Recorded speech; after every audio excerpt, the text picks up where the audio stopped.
საგზაო მოძრაობის წესების დარღვევაზე ჯარიმები იზრდება. ქართულმა ოცნებამ პირველ საკომიტეტო მოსმენაზე ამ კანონ პროექტს მხარი უკვე დაუჭირა. მას შემდეგ, რაც მმართველი პარტია საკანონმდებლო ცვლილებებს საბოლოოდ მიიღებს, სიჩქარის 15-დან 40 კმ/სთ-მდე გადაჭარბებისთვის მძღოლები 50 ლარის ნაცვლად 100 ლარით დაჯარიმდებიან. ავტობუსის ზოლში მოძრაობა 100 ლარის ნაცვლად 200 ლარით დაიშჯება. უსაფრთხოების ზღვედის გამოუყენებლობაზე კი ჯარიმა 40 ლარის ნაცვლად 50 ლარი იქნება.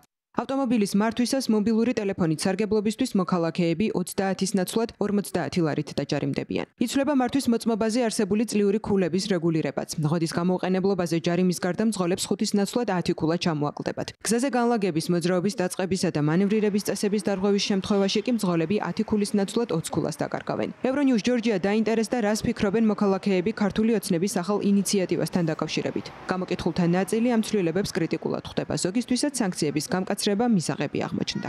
თუთუნი რო გაძვირდა სიგარეტი, შეიცვალა, აღარ ეწევა ხალხი.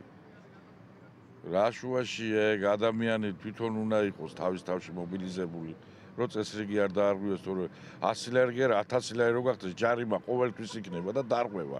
ამას ვერ აღმორფავენ, შანსი არ. ეს არის უბრალოდ ბიუჯეტში თანხის შევსება, მეტი არაფერი. ამების კეთებას ჯობია გზები გააფართოვონ, ზედმეტი სვეტაფორები მოხსნან. ამიხსენით ერთი, სადაც ქვეშ გადასასვლელი არის და აწლეულობით მოქმედებს. აი ზევიდან რატო უნდა დახაზო ეს რა ქვია იმას ზებლა და კიდე სვეტაფორი დააყვანო. ეს ხო შენ თვითონ აფერხე მოძრაობას და აი ავარიების წინააღმდეგი ვარ და საფრთხეს ვინც უქმნის რა თქმა უნდა და არ ვიცი ეგ თუ უშველის ხომ კარგი. შეამცირებს ნამდვილად, იმიტომ რომ და საჭესთან როზიხან უნდა იყო ორიენტირებული იმაზე, რასაც აკეთებ და არა ტელეფონზე. ჯარიმის გაზდასი რა გითხრა, მაგრამ აი თვითონ მეტი ყურადღება რო გამოიჩინოს პატრულმა ყოველი დარღვევაზე, უკეთესი იქნება რა. რომ ანუ თლად მისაღებიც არა, საკმარისი ჯარიმები იწერება რა, ანუ ამ ტელეფონის ჯარიმები და ასე შემდეგ რა, ანუ ტელეფონი კი ვიმხრობი მაგ ჯარიმის გაზდას, მაგრამ ზოგი ჯარიმები არის, რაც ანუ არ უნდა გაიზარდოს რა. ადმინისტრაციულ სამართალ დარღვევათა კოდექსში შესატანი ცვლილებების შესახებ 19 ნოემბერს საკანონმდებლო ორგანოში ისაუბრა შინაგან საქმეთა მინისტრის მოადგილემ ალექსანდრე დარახველიძემ. მან დეპუტატებს უთხრა, რომ ამ ცვლილებების მიზანი საგზაო წესების მაქსიმალურად უზრუნველყოფა და საგზაო სატრანსპორტო შემთხვევების პრევენციაა.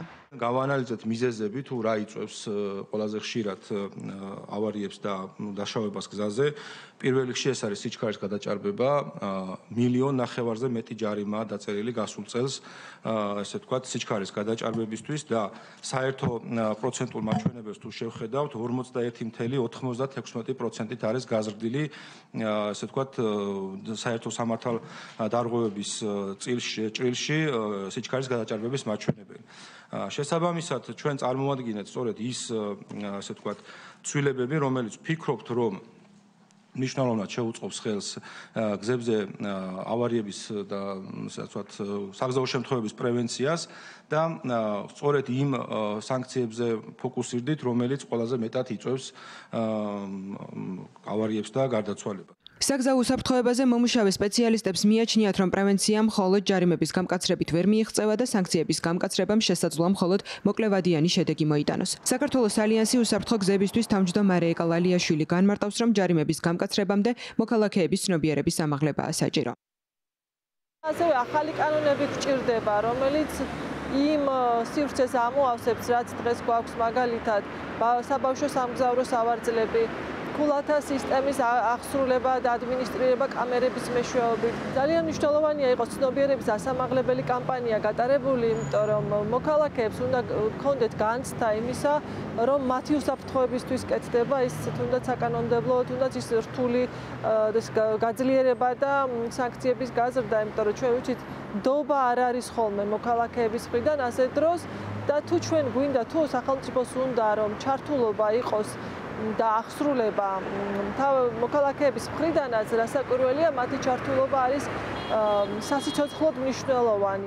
რამდენად შეამცირებს ჯარიმების ახალი სისტემა ავტოსაგზაო შემთხვევებს, ეს მონაცემები შინაგან საქმეთა სამინისტრომ უკვე ცვლილებების ამოქმედების შემდეგ უნდა გამოაქვეყნოს. თუმცა ამაში უკვე დარწმუნებულია შინაგან საქმეთა მინისტრის მოადგილე. ალექსანდრე დარახველიძე ცდილობდა ამაში ქართული ოცნების დეპუტატებიც დაერწმუნებინა საკომიტეტო მოსმენისას. მათ ცვლილებათა პაკეტს ერთხმად დაუჭირეს მხარი.